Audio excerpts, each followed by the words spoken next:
Joy, sandali lang. Sandali lang. Sandali lang naman, oh.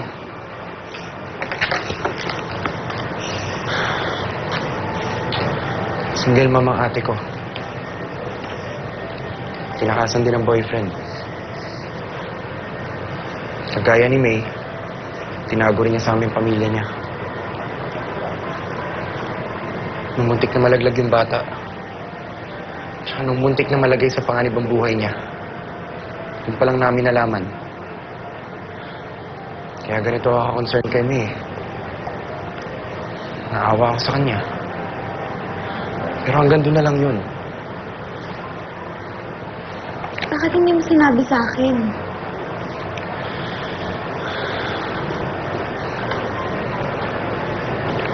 Mahanap na ako ng right timing.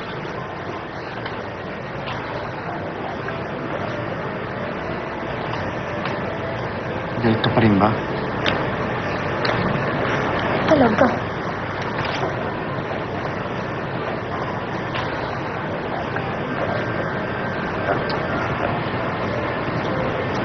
So, galit ka pa rin.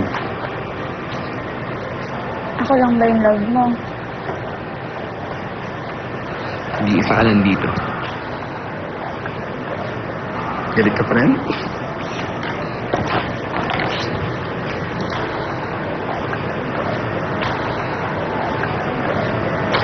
Joy, please. Patawarin mo na ako. Ayoko rin dyan. Patawarin mo ako. Hindi na ako galit. Hindi na ako galit, ma'am. Hindi ka na galit? Hindi.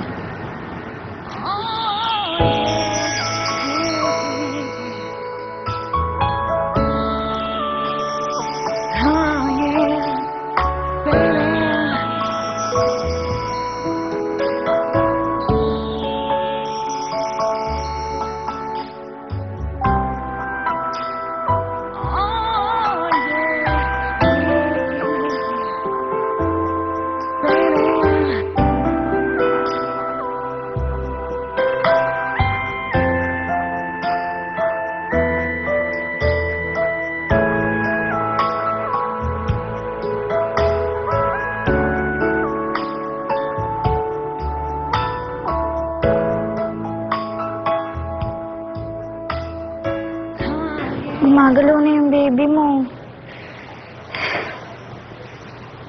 Guys, ayoko. Kasi yung parents ko darating na galing US eh. Paano yan? Baka magulat sila kapag nakita nilang malaki na yung tiyan mo. Alam na nila. Sinabi mo? Hindi. Kasi yung tita ko, nakita niya ako.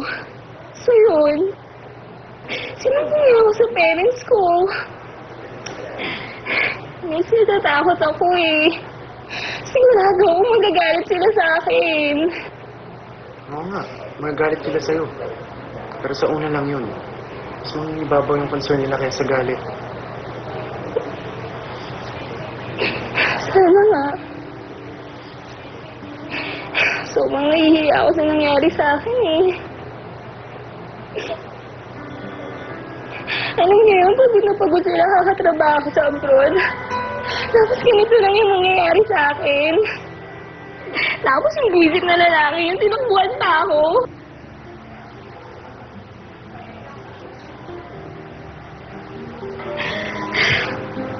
Excuse me muna, guys, ah.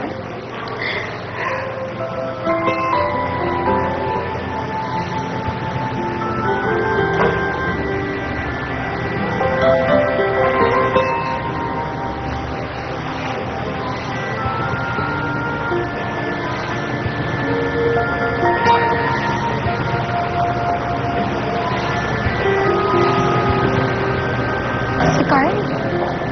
Okay. Laro na muna kayo doon, ha? Okay. Kiss.